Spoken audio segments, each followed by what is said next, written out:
It's Nerd Prom weekend in Washington, D.C., and viewers who want to catch a glimpse of White House Correspondents' Gone Glam on Saturday, April 27, have a choice. Those who tune into C-SPAN for live coverage of the traditional White House Correspondents' Dinner will see a pivot away from the customary roast after backlash over last year's host, comedian Michelle Wolf, led to the selection of Alexander Hamilton biographer Ron Chernow for MC. Those who opt to watch Not the White House Correspondents' Dinner, airing simultaneously on PBS, will get a healthy dose of barbed comedy, and then some. Hosted by Full Frontal frontwoman Samantha B. and taped Friday night, April 26, at D.C. Star Constitution Hall in front of a live audience of journalists, entertainers and politicos, the event offered plenty of roasting amid segments that both celebrated and poked fun at the Fourth Estate. Guests included Brandon Victor Dixon, Bradley Whitford and Robert De Niro, who closed out the show. De Niro went for laughs. "I f***ing love fake news. I get a bad review? Fake news. If some nosy reporter finds out I never finished high school? Fake news. Those pictures my first wife's divorce attorney showed me?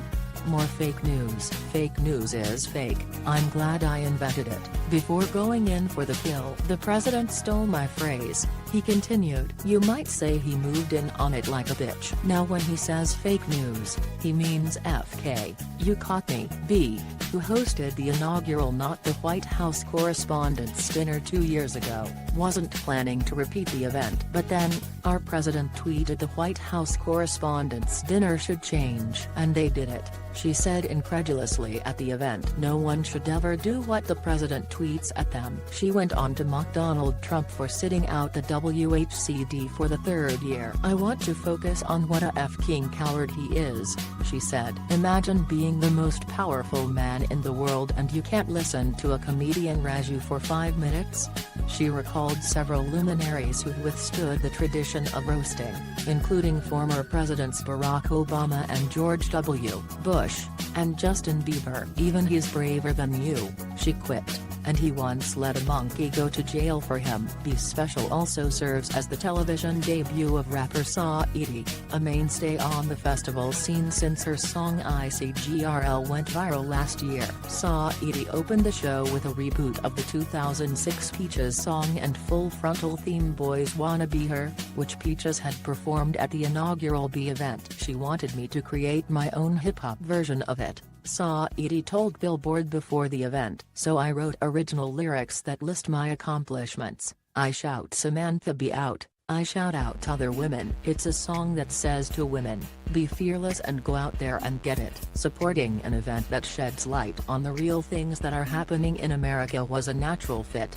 Saweetie said. "I think it's extremely important. I love that I'm able to support free speech because that's exactly what music is. Especially in the hip-hop industry, and especially being a female, there have been plenty of times when women are told they can't say this, they can't say that. So it's so nice to be able to say what I want to say while supporting such a monumental event." B herself indulged in a few musical numbers, including a nod to investigative reporters, such as the Washington Post's David Faur and told, "There's only one thing I can't resist, that's a good investigative journalist," she crooned. "I like a tapey, Chicago, or Doggy Style. You know my favorite centerfold is an oiled-up David Faur and told." She also performed a duet with Dixon, who schools her My Fair Lady style that racists who do racism are racist. Between the barbs and the irreverence, B continually reminded the audience of the night's overarching purpose, to celebrate members of the media and those committed to reaffirming the First Amendment. "A number of people in this room received bomb threats from a man inspired by Donald Trump,"